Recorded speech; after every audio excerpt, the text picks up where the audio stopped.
Le problème du langage par Kim Natarajan. La philosophie et la théologie nous enseignent une chose essentielle, c'est que nos capacités rationnelles limitées sont radicalement incapables de comprendre pleinement la réalité de Dieu. Toute tentative ne fait que mettre des limites et des restrictions sur ce qu'on ne peut ni nommer ni saisir. Pour cette raison, les premiers chrétiens estimaient qu'attacher un nom à Dieu était un blasphème. Il n'y a pas finalement de bonne réponse. Les idées se contredisent souvent et remplacent les tentatives précédentes.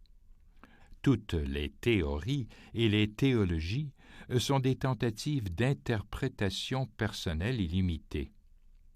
Alfred Whitehead disait qu'il est impossible de méditer sur le temps et le mystère de l'évolution créatrice de la nature sans être submergé par l'émotion devant les limites de l'intelligence humaine. Thomas d'Aquin en est l'exemple. Après avoir passé sa vie à écrire et théoriser sur Dieu, il eut une expérience spirituelle qui lui donna une conscience intense de l'inutilité de toute tentative de rationalisation. Il considéra tous ses écrits comme de la paille et n'écrivit plus rien. Le problème auquel sont confrontés tous les mystiques est que le langage est le seul outil dont nous disposons pour exprimer une expérience, même s'il ne peut que l'évoquer et non la représenter vraiment.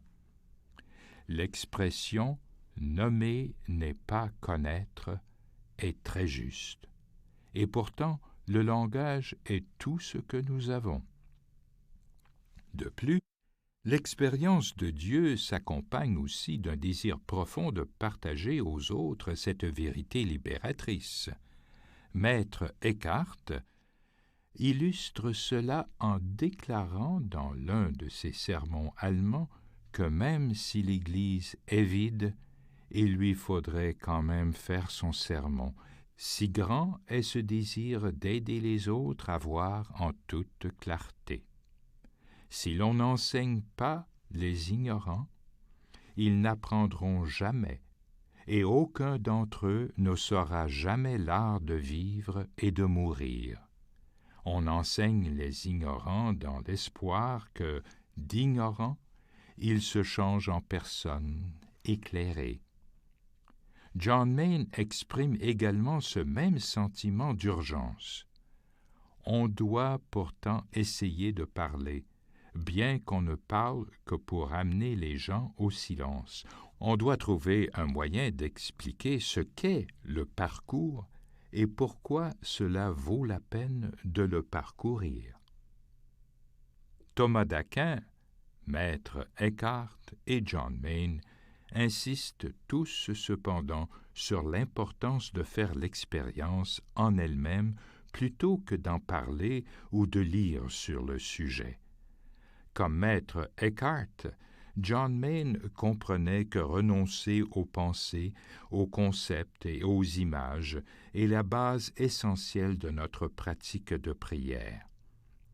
Dans Un mot dans le silence, John Main dit que la libération que nous éprouvons dans la prière silencieuse est précisément la libération des effets de langage inévitablement déformants quand nous commençons à éprouver l'emprise intime et transcendante de Dieu en nous. Cette expérience va vérifier en retour les vérités de notre foi, que nous sommes en Dieu et qu'en lui nous découvrons notre identité personnelle fondamentale et notre unique raison d'être. Citation de John Main, Moment of Christ.